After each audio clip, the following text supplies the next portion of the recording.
Good afternoon to you. It is 3:06 here, News Talk 105.9 WMAL, where we are making sense of the news on a Friday. Hope you had a very nice Independence Day. Glad to have you back with us today. Coming up, the chairman of the Republican National Committee is here. Michael Whatley joins us at 3:30. At 4:30, we talk what's going on with the Olympics and the effort to conquer the weather with Steve Malloy. The left is up to no good again. And then Josh Hammer is here at 5 o'clock, senior editor at large over at Newsweek. We talked to him about all of the press's lies, the corporate media's lies about Joe Biden's mental condition. You can join us at 888-630-9625, 888-630-WMAL. Were there signs? Were there signs? Was there ever a moment where you said, this guy, he might not be all there? Well, sure, there were signs. There were endless signs on this subject. I was, we're taking an inventory now, going back over all of Joe Biden's. Is greatest hits the way to describe this? I don't think so. Joe Biden's worst moments. There are a lot of them, but for example, this is a light touch one. This one's not even that intense. Remember, it was in 2022, October of 2022. Joe Biden was sitting for an interview with Jonathan Capehart on MSNBC, the columnist, and while they were chatting, Biden just all of a sudden stopped speaking to the point that Capehart it seemed like he wanted to reboot him. You know, maybe if you unplug him and plug him back in, it'll start working again. You needed a hard reboot of the president of the United States. I have not made that formal decision, but it's my intention to run again. And we have time to make that decision. Dr. Biden is for it. Mr. President. Oh. Dr. Biden thinks that, my wife thinks that we're doing something very important. Okay. By the way, yeah, I just realized I'm watching a clip of it. I'm watching a video clip of it. I think MSNBC added a jump cut into it that may have taken away a longer pause. One more time. I just want to see it. And we have time to make that decision. Dr. Biden is for it. Mr. President. Oh. Dr. Biden. Yeah, they added like 2 jump cuts into that sequence as they cut back from a wide shot directly to Joe Biden. I actually don't know how long that pause was in real life. That's the magic of editing there. But Joe Biden, remember, just all of a sudden freezes up to the point that Jonathan Capehart goes, Mr. President, oh, it looks like an answer's coming. All right, I'll shut my mouth. And Biden, of course, having trouble with all of that. Also, we got an update today on another infamous Biden moment. Do you remember when he thanked a dead congresswoman by the name of Jackie Walorski? She had passed away 8 weeks prior to President Biden actually saying this. In fact, there was a statement put out by the White House, condolences for the death of Jackie Walorski. This was also in late 2022. That statement was in Joe Biden's name, so normally you would think Biden would be aware of the congresswoman's death. No such awareness during this infamous moment. And I want to thank all of you here for including bipartisan elected officials like Representative Governor, Senator Braun, Senator Booker, Representative Jackie. Are you here? Where's Jackie? I didn't think she was going to be here. I didn't think she was going to be here, he said. Well, that would be a reasonable assumption, given that she had passed away 8 weeks before. A little bizarre to deliver it that way. Here's the update on that story. I had no idea we'd get updates on this story, but it turns out we did today. Over at Axios, Alex Thompson, the reporter there, says that when Biden gave that shout out in September of 2022, the remarks on his teleprompter, the remarks included that she had recently passed away. In other words, the teleprompter attempted to warn Biden not to say what he said in that event. They wanted to get out ahead of it. Walorski, just so you know, Mr. President, the teleprompter screaming it out to him. She passed away 8 weeks ago. 2 people familiar with this saga told this to Axios. And are you marveling at all the leaks that we're now getting out of the White House? After all of this time where they've been quiet and protecting and covering up Joe Biden and his failures, covering up all of it, Now, all of a sudden, they're leaking like crazy. What are these leaks from? Well, they're an effort to hold on to power and to eject Joe Biden so that they can do that. Really remarkable. Also, we're finding out information today about how the White House is run. In addition, you often wonder, like, who's pulling his strings? How is this being operated? Over at a political outlet called Semafor, they write today that the deep state is running all of the domestic screw-ups and that Joe Biden is running all of the foreign policy screw-ups. So in case you're wondering why things are in complete pandemonium, the domestic side is run by the deep state. The foreign policy side is run by Biden. That's the claim, at least in Semafor. Now, my guess is it's probably much more string pullers than Biden in any of these situations. But if it's Biden who's running our foreign policy exclusively, that explains why we have American troops dying and why we're closer to World War III than we've ever been. Because that guy's running our foreign policy. Here's what Semafor says today. They say midday on the 4th of July, I received a call. This is the writer's writing in first person here. Ben Smith is the guy.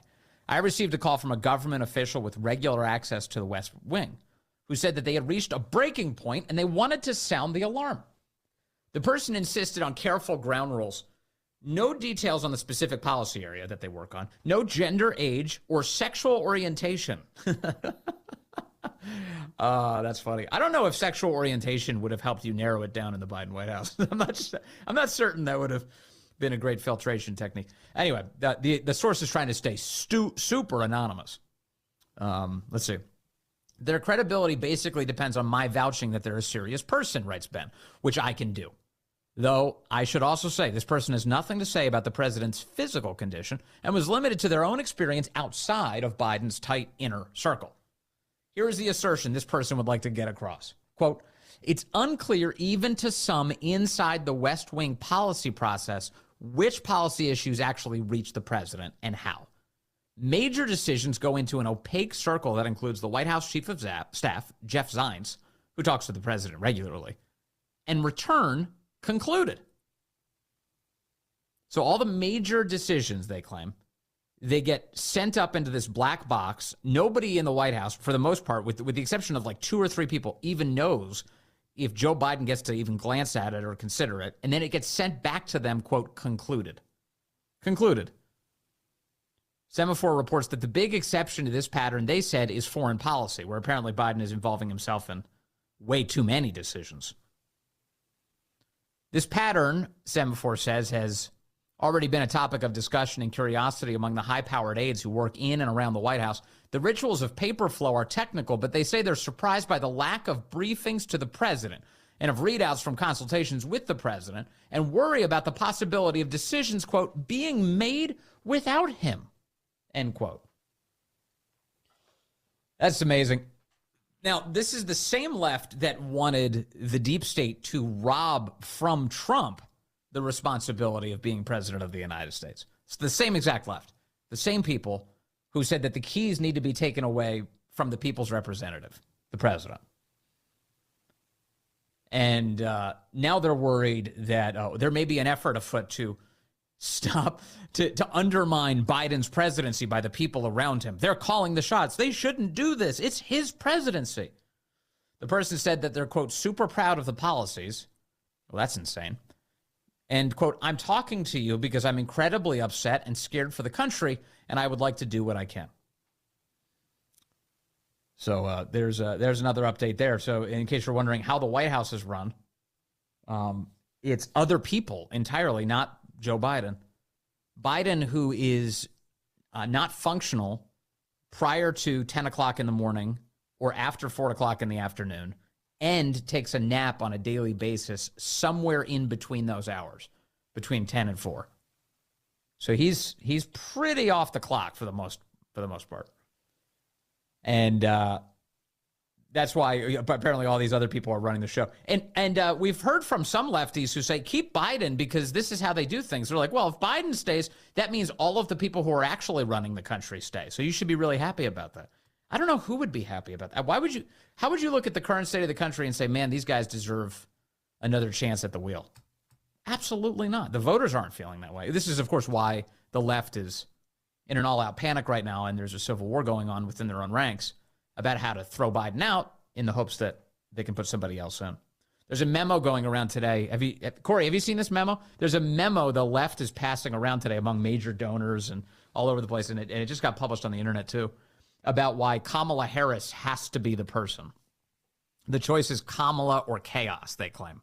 Now, I would, of course, submit to you that the chaos decision is Kamala. If you want chaos, well, let's do Kamala Harris, the woman who is enamored with Venn diagrams and lousy poetry. She is the worst possible choice to be president of the United States. And I include Biden in that assessment. Kamala Harris is adult. She doesn't know anything. She's racked with dangerous insecurity, would be way more of a tyrant than Biden already is. And she has an entire career behind her that's evidence of that. This is a terrible thing for the country if Kamala Harris were to be taken seriously and to be made president of the United States. Or if Biden were to step aside right now and make Kamala Harris the president of the United States. Forget the voters in November. Disaster. But the left is advocating for that. Elements of the left. They're for a bunch of reasons. One is the financial incentives. All this money raised for the campaign war chest, it can only go to Kamala Harris and not some other person. Although, I never underestimate the left's capacity for funny business and the way that they would launder money to help support whoever their chosen candidate is. There's also the identity politics component. They're so scared of the fact of her skin color and her gender, they don't know what to do. They've kind of boxed themselves into a corner. They're like, well, we got to go with her or else she's going to say we're bigots. And there's no fate worse than that. And also this memo, I have to say, they have no interest whatsoever in pursuing policies that benefit the American people. That never once appears in this memo. There's no consideration whatsoever about what's good for the country at all. The entire memo summed up is, we have to stop Donald Trump. There's nothing else in the memo. It's entirely about stopping Trump is the biggest priority you could possibly have. We have to stop Trump. They don't pause for a moment to say we need to improve the financial situation for American citizens. We have to make it so that people can afford their homes. We have to make it so that people can raise a family. There's none of that. That they can leave a country that's better than they inherited from their own parents to their children. None of that. Not for a moment. It's entirely orange man bad. We have to stop Trump. And Kamala Harris is our best chance. You do see that President Trump seems to be aware that Kamala Harris is the heir apparent. He is already signaling a number of ways that he's expecting her, including on Truth Social this week, indicating that she seems to be on the way. He was calling her on Thursday, yesterday. He was referring to her as Laughin' Kamala Harris. His campaign has been calling her Cackling Co-Pilot Kamala Harris. I like Cackling Kamala. I think that's good. The alliteration works really nice there. The Trump campaign's Jason Miller said that Harris, quote, owns all of the Biden incompetence and failure, plus she adds radical ideology. Biden kowtows to California liberals. She actually is one. It's a good line. And, of course, Kamala Harris, other than the supercuts of her being stupid in public, there's a lot of those. She also is the border czar. She's the border lady. If there's any issue that Americans are ticked off about, it's the state of our border. Who's responsible for that? Well, according to Biden, it was her. So Biden's job was to cure cancer. He didn't do that. Harris's job was to secure the border. She didn't do that. In fact, the Biden administration made that all worse. And then whenever Kamala Harris was asked about it, she said, well, it's not really my job. So there you go. Kamala Harris is at this moment, getting ready. She's super excited. She appeared, yesterday, she appeared alongside Joe Biden at the July 4th event at the White House, waving, cackling. They were grabbing onto each other. Ooh, we're having such a great time. It's all so crazy. But as I always do, talking to our producer here, Corey, earlier today, Corey said he's have you been to a lot of these July 4th events at the White House? You've been to a bunch, he was telling me. And he's never, ever, ever seen the vice president of the United States on the balcony with the president. And that this is a very public effort to try and elevate her and make people more aware of her before she's forced down their throats. in the weeks to come, as she's out there at that 4th of July thing. And Biden was as bad as ever. You know, earlier this week, you get the New York Times report, the CNN report, where they claim, Biden allies are insisting that Joe Biden is now saying to them that he realizes the next few days are really important because he has to prove that his brain actually works. He's got to prove it in public or else his presidency is completely over. He's got to step aside. And you want to know how that's been going? Literally, these last few days? We could do a supercut of just the idiocy of the last few days, of how demented the last few days have been, with nothing else from the entire Biden administration. In fact, I've got some of the audio. I'll share it with you coming up. We've got that. Got a bunch of great guests ahead, including the RNC chairman, Michael Whatley. I wonder, is it possible for you to be guilty of stolen valor if you're too mentally ill to know you're lying? Is it possible? Here's Biden yesterday telling troops on the south lawn of the White House at the July 4th event that he's been in and out of battles with them through the years. Wow, this guy's really done it all, hasn't he? By the way, I've been all over the world with you. I've been in and out of battles anyway. Battle? Maybe he was saying something else. It sounded like he said I'm in and out of battles.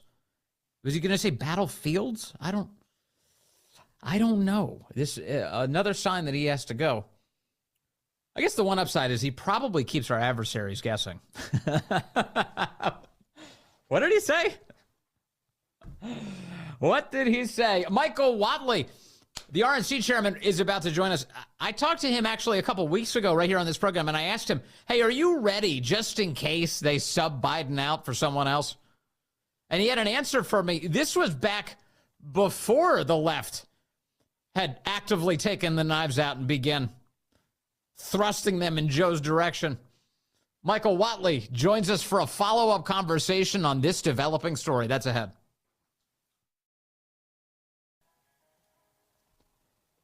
Hey, good afternoon to you. 3:35 here, News Talk 105.9 WMAL, where we're making sense of the news. Coming up, the great Steve Malloy is set to join us at 4:30, and then at 5 o'clock from Newsweek and the Josh Hammer Show, it's Josh Hammer. He'll be here.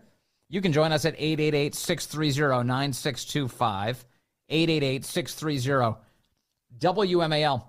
You know, just a few weeks ago, before this crazy debate last week where Joe Biden was barely sentient on stage, I asked the head of the RNC, Michael Whatley, whether or not Republicans were prepared to face a candidate who wasn't Joe Biden. Here's what Mr. Whatley told me at the time. You know, Jill Biden, who's handling these issues for the president, is pushing very, very aggressively for him to remain on the ticket. So, you know, I think that if you are the Democrats, you're running out of time. I mean, they're going to have this roll call vote next month before their convention to be able to ensure that he's on the ticket in Ohio. Yes. So if you're going to make a change, they're really, truly running out of time. That was back on June 17th. We're now at July 5th. If they were running out of time back then, what's happening right now? Joining us again, Michael Whatley, the chairman of the RNC, is here. Sir, great to have you back with us on the program. It's good to be on with you, Vince. Isn't it wild? So, you know, we've gone from a little bit of idle speculation to full-blown chaos on the left right now about who's going to be their nominee. Boy, am I glad that my quote aged well. But you know, the timing on this thing could not be worse for the Democrats. You know, and they really have a no-win situation because they're either going to have Joe Biden as wounded as the candidate is going into a general election as we have ever seen, or they're going to try and have a replacement at their convention. Kamala Harris is actually polling substantially worse against Donald Trump than Joe Biden is, and I don't see how they can come across that convention without anybody other than Kamala Harris, without having, you know, a major floor fight in Chicago.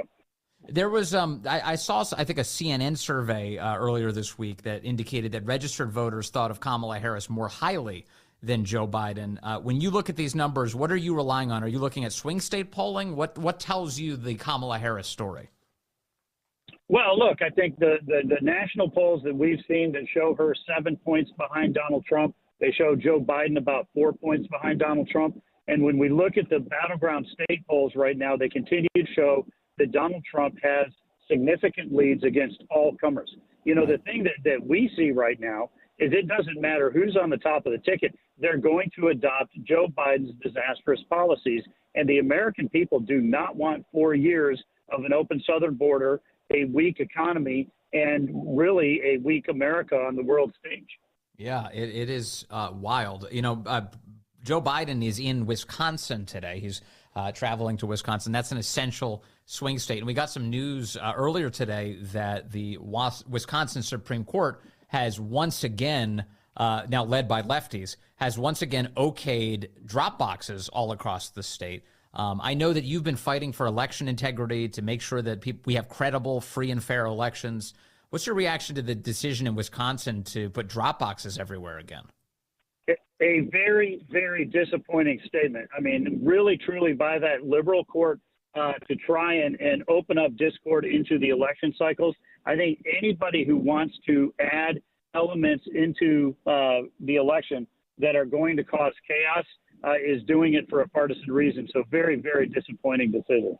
Yeah, all right. We'll keep, and I imagine that the right will keep mounting challenges to the extent that's possible in places like Wisconsin. Absolutely. Look, at the end of the day, we want the same types of protections all across the country. We want to make sure that only American citizens are voting. We want to make sure that you use a voter ID. We want the states to clean up the voter rolls. And in states that are going to have mail-in balloting, we want those protections in place.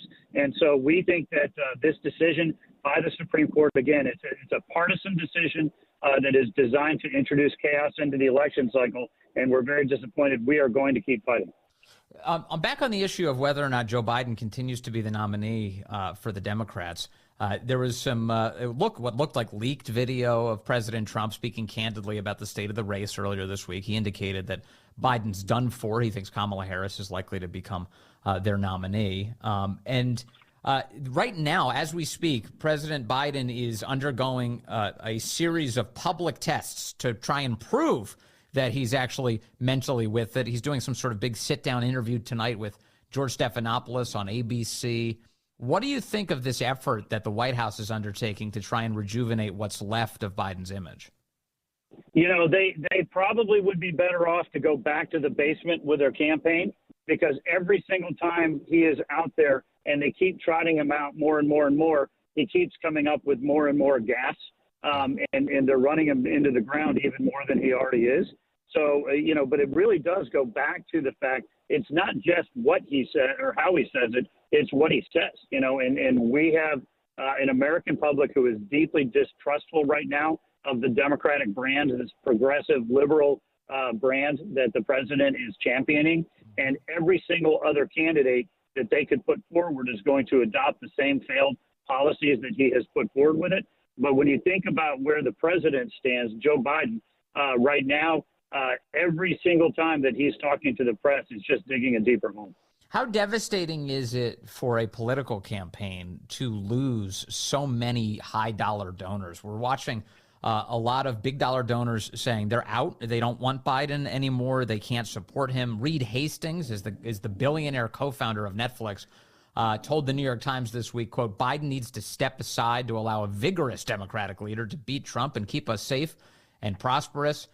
These donors, as they walk away from a political campaign, is that a big deal? It's a very big deal. At the end of the day, this entire campaign is going to come down to a question of strength versus weakness. And what we're seeing in Joe Biden is weakness across every front at this point.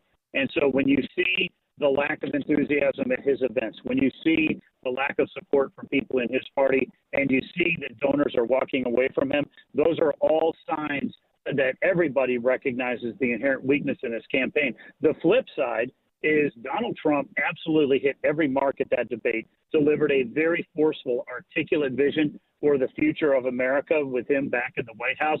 Our donors are absolutely coming on board every day. We significant amount of money that we raised, we outraised them substantially over the course of the second quarter. And every single rally, no matter where we go, we're getting 5, 6, 8, 10,000 people who are show up. Yeah. In the Bronx, we had 25,000. And in New Jersey, of all places, we had 107,000 people show up.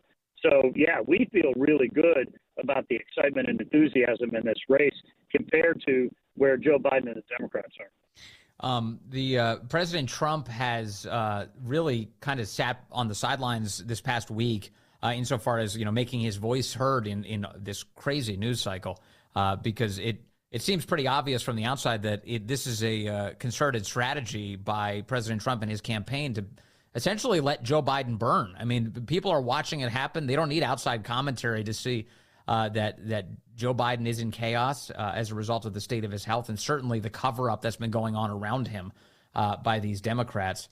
How considered is a strategy like this where President Trump sits back and says, all right, I'm going to let it burn. I don't need to say anything.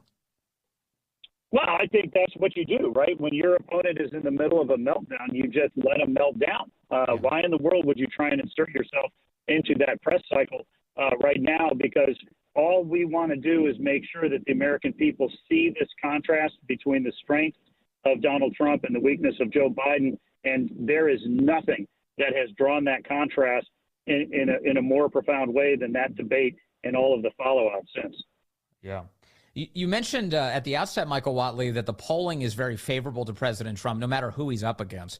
And so the numbers are definitely heading in the direction of decency. They're heading in Trump's direction, in the direction of the Republican Party. What do you do as an RNC to try and manage expectations, though? Because the last thing you want is for people to become overconfident about what's going to happen in this election. Could not agree more. We're going into our convention. We're going up to Milwaukee to kick it off on the 15th. I'll be actually going up there on Sunday to get ready for, a week of preparation. And I'm telling everybody, roll up your sleeves, enjoy the July 4th holiday, and get ready to work because there's no such thing as a red wave. We know that this is going to come down to 7, 8, 10 states, including Virginia, where we're going to have battleground status. And we're winning by 5, 6 points in states like Nevada and Arizona, North Carolina, and Georgia. But we're within a point one way or the other in Michigan and Wisconsin, Pennsylvania, Virginia, New Hampshire, and Minnesota. So this thing is not done at all. And we absolutely need to continue to draw this contrast out and put Donald Trump's vision for America, where he is going to restore the southern border, he is going to restore our economy, and he's going to restore our standing in the world and make sure every voter knows that that's what's at stake in this election. And then when it comes to those voters, the last thing for you, Michael Whatley, you and I have talked before about what it's going to take to get their ballots in, because that really is the game. You get those ballots, you got to get them in. Every state has different rules. Some elections are starting very early as a result of the efforts by the left. Can you give us a sense of where you are today as a Republican National Committee, where the party is broadly, and what that ballot collection effort looks like right now? Yeah, we are very committed, as is Donald Trump, to make sure that every voter has a plan. It is great if you want to vote early. It's great if you want to vote by mail. It's great if you want to vote in person. The key is you have to make a plan and you have to execute that plan and deliver that vote. So we are building out our grassroots effort right now. It's a huge, huge effort, our victory program all across the country.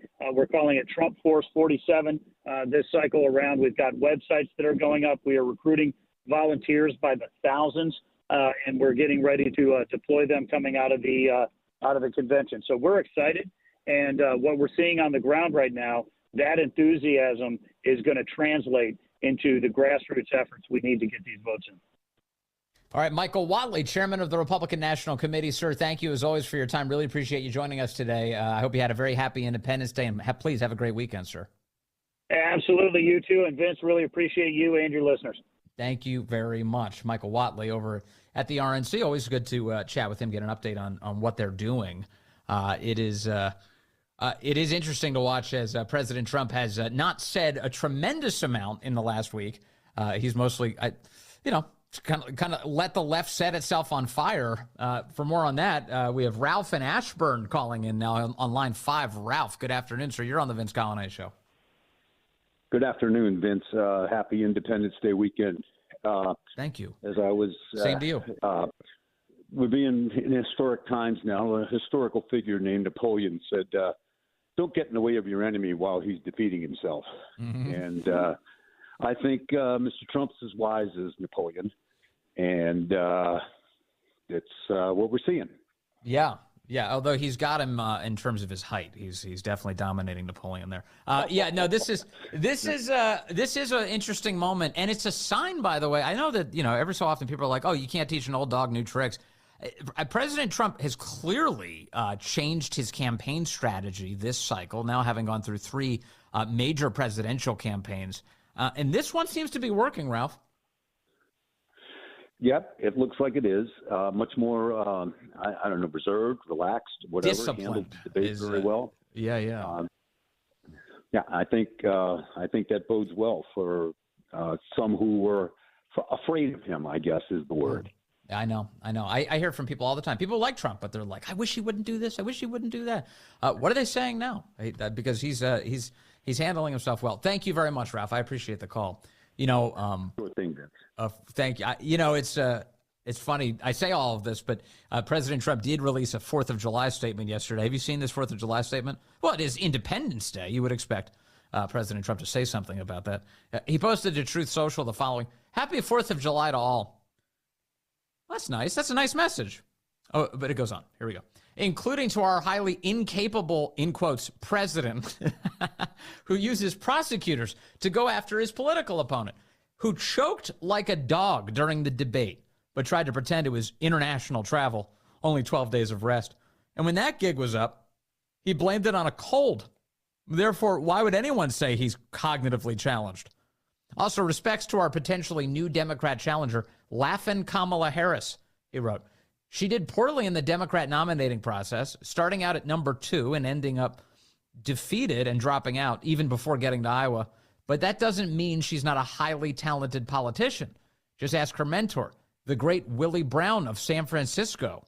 Someone else that I have to compliment is a deranged Biden prosecutor named Jack Smith, who's become a legend in his own mind for all of those cases he has lost. The corrupt prosecutors are working hard for Crooked Joe, but it will never be enough. Make America great again." It is the case that Trump, like a lot of Americans, but certainly in the most visible way, has been on the receiving end of so much tyranny by our own government on Independence Day of all things. You should be, to the extent that you can reject tyranny, do it. Do it. President Trump speaking out against all the out-of-control prosecutors who are being sicked on him and the American people by the Biden administration. It's dastardly. It's disgraceful. It's tyrannical. And on Independence Day, we should reject it. Actually, every day, but Independence Day is a good time to do it. Yeah, I mentioned to Michael Whatley that there was audio that was taken of President Trump on a golf course earlier this week. Video of him. Looked like it was captured somewhat surreptitiously. Someone pointing their camera. That probably happens a lot if you're President Trump. Somebody's just randomly pointing a camera at you, pretending they're not. Now the cameras are on phones. And they captured some candid moments where President Trump is talking about how Biden is done for, and now he's going to be facing off against Kamala Harris. Take a listen. This is the audio they got. I imagine he would say this on the stump. He just said it while sitting in a golf cart. He gave me so much. How did I do with the debate the other night? Oh, fantastic. He kicked that old broken down pile of crap. Yeah. It's a bad guy. He just quit, He's quitting the race. Is that right? Yep, I got him out of the race. And that means we have Kamala.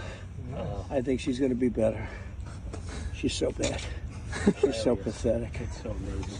It's just so fucking bad. So I just can't imagine. But can you imagine that guy dealing with Putin and the president of China, who's a fierce person? He's a fierce man, a very tough guy. And they see him. They probably he can't. But they just announced he's probably quitting. Good. Very good. Yeah, that's amazing. You just keep knocking him out, right? That's it. So a couple things about this. One, in that audio, he referred to Xi Jinping as a fierce man. The media is claiming that Trump was complimenting Xi Jinping in that audio. There he is, sucking up the Xi again. Like, what? He just said that Biden doesn't have the wherewithal to stand up to the guy. That he's going to get that he gets absolutely steamrolled by the head of China. And insofar as it's a compliment, it's designed around the idea that he's a lot stronger than Biden is. And he's saying that that's an unfortunate situation. So I don't even really know what they're talking. Oh, he's complimenting Xi. Okay. The other is that I think these are caddies that he's speaking to, or at least one of them, because he hands them money. He's on his golf cart. He hands them a couple of bills. I would imagine they're hundreds. Hands them to these guys. So he's tipping somebody on a golf course. Normally, when you're on a golf course and you're tipping someone, unless maybe they delivered some food or something, it looks like they're caddies he's tipping. But it hardly matters, because you ready for this? What President Trump did with this? So this video gets out there. The Daily Beast publishes it, and they think they've got this big, shocking exclusive about the way President Trump speaks in a candid moment. President Trump shared a screen grab from the video of himself handing the money to what we think are the caddies, and he on Truth Social, and he wrote in all capital letters, "End tax on tips." So the left thinks that they've got this big scandalous video. Trump tweets it out and says, "It's time to end taxes on tips for Americans everywhere." Genius, honestly, just fantastic. Coming up, the other guy, President Biden just concluding a speech in Wisconsin. The New York Times says it was forceful. It was a forceful speech, and he insisted he's staying in the race, called Donald Trump a liar and a threat to democracy. What the New York Times is leaving out, coming up on the Vince Coglianese Show.